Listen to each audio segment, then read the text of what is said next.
Hi, Nabil Qureshi with Act 17 Apologetics. In case we haven't met before, I, along with a few of my friends, was arrested at Arab Festival 2010 based on some false charges, and we spent the night in jail. Now, as some of you may recall, immediately after getting released from jail, I posted this article on my blog. In fact, I posted this article within a few hours of getting out of jail, even before going to bed that morning. We told you that a festival volunteer had lied about us to get us arrested. Quote, at one point, we came across a festival volunteer who seemed to take issue with us simply being at the festival. We could tell he had a problem with us, so we asked, what are we doing wrong? He said, put the camera and microphone down and I'll tell you. By the way, there was more to this conversation, but when you see the footage, I think you'll see I'm being fair in my summary. In addition to this blog post, we also went to ABN Studios and recorded a video discussion about what happened. Here's what we said.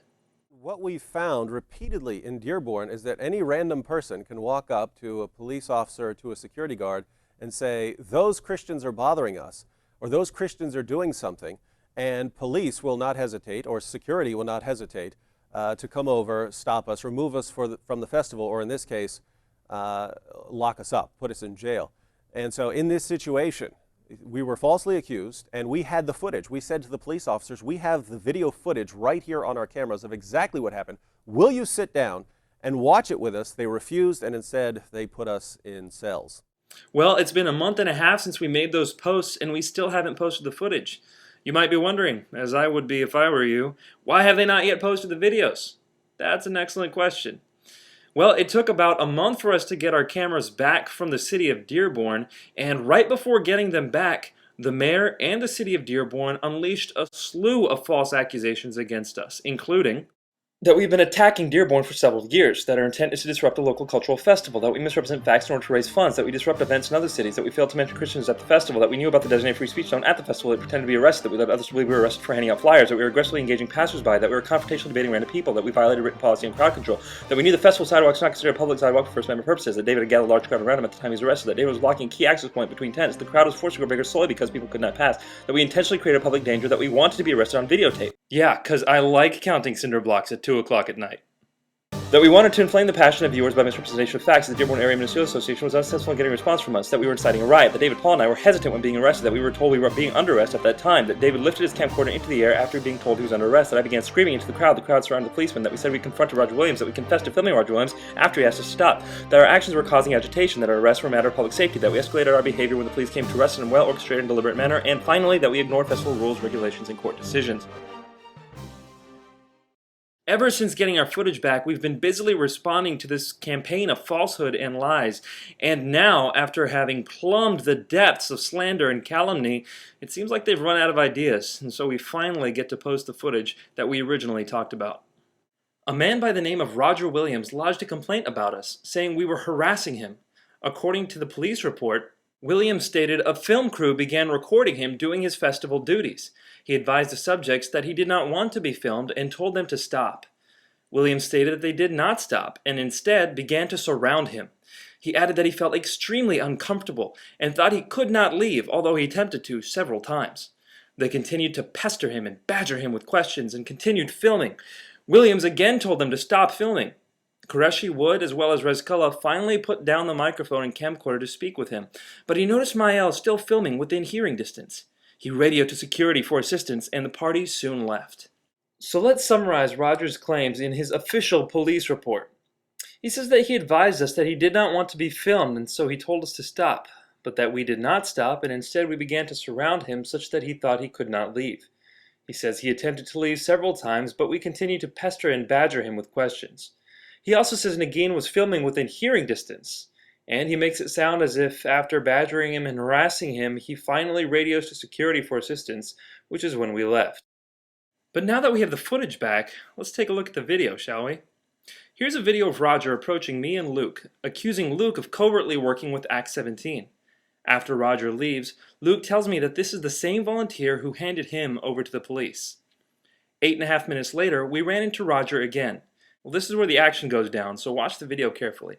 Oh, and by the way, we had one video camera that had good audio, and the other camera had good video, so we spliced the two together to make this intelligible. Let's watch.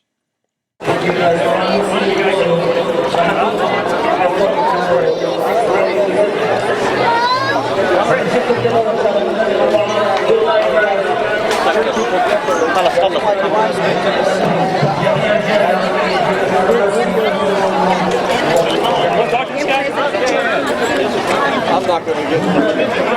Hey, we're talking to him. We're having a friendly conversation. Good? Yeah. Okay, I just want to make sure he wasn't messing with you. Okay.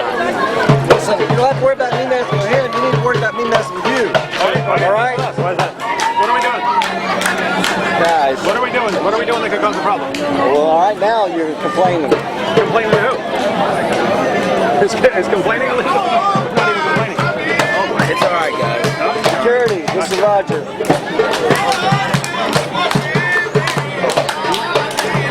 Sorry, what are we doing this from? Security.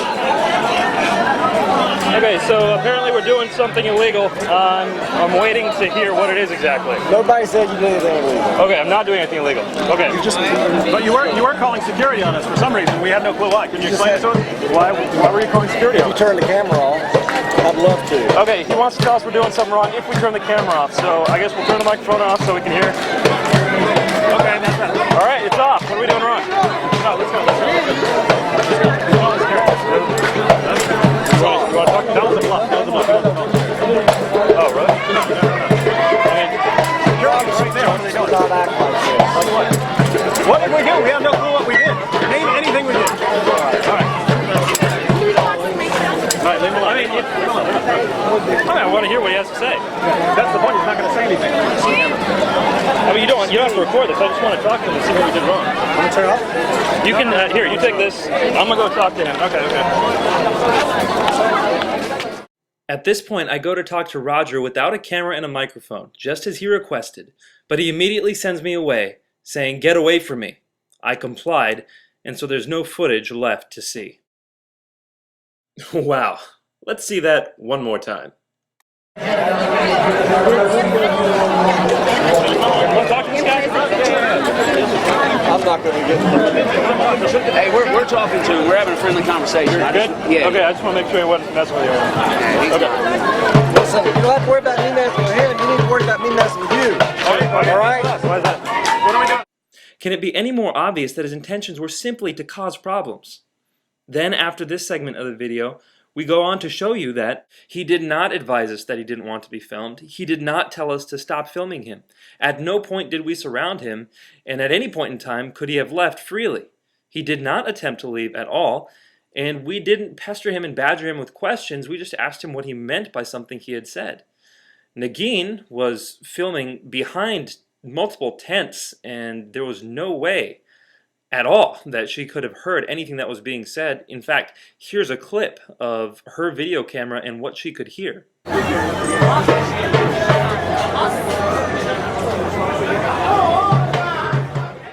Roger's report to the police makes it sound like he radioed security after we'd been bothering him and pestering him, whereas really he radioed security at the inception of our conversation.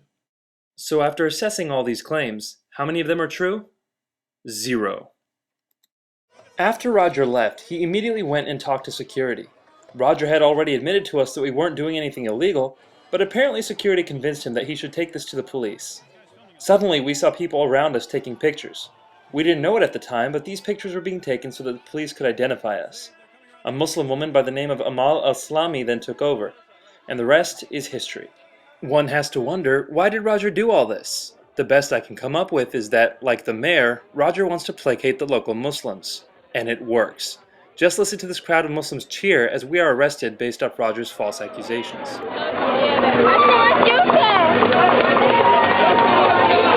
Also notice, we approached Luke, not Roger, and asked him if he was okay.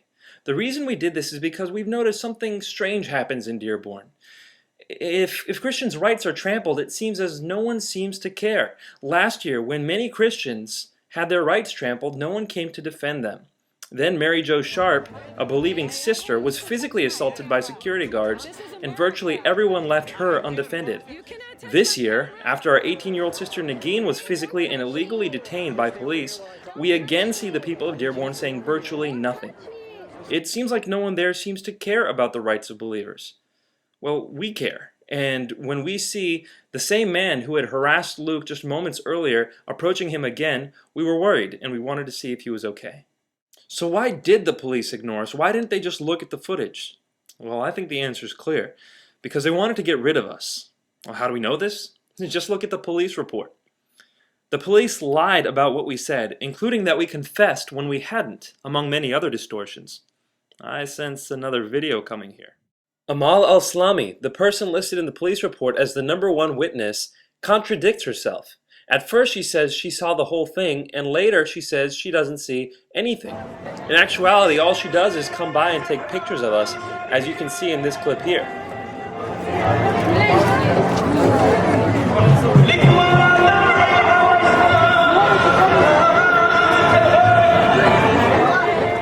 But in the police report, she says two contradictory things. First saying that she saw the incident as Williams had recalled, and in the second instance saying she didn't observe any of the confrontation between Williams and the 4 subjects arrested. And Roger lied about us, saying we did things that are clearly disproven by the footage. The police knew all this, and yet they have gone forward with prosecuting us. Roger's lies to the police initiated a sequence of events that led to 4 innocent people spending the night in jail. In addition to this, $2,500 had to be spent to bail us out, and then countless thousands more have been spent in pointless litigation, including flying us back and forth from Dearborn, having to spend the night in hotels. Litigation itself is expensive. So many resources have been wasted because of Roger's lies and frivolous accusations. But he isn't the only one to blame here. Just think about it for a second. The police are supposed to uphold justice. They're supposed to make sure that victims are not abused. But instead, when they came to us based on Roger's trumped-up charges, they refused to listen to us. They literally refused to listen to us. We said we have cameras that will exonerate us. We have the video footage that will show you that we did none of the things he accused us of. Instead of watching the footage, they decided to throw us behind bars and to confiscate our cameras. You know, all of these annoyances and these superfluous expenses, as well as this breach of justice, could have been avoided if they had just watched the footage, kind of like this. So the officer sees her knitting and says, "Pull over." And the woman says, "Pull over? They're mittens." But seriously, officer, we'd like to thank you for calmly explaining the accusations against us. The possibility of false accusations is precisely why we had our cameras rolling the entire time. So, with a touch of this button, we can show you exactly what happened, and you can avoid the embarrassment of throwing us in jail on a false charge. Here, see?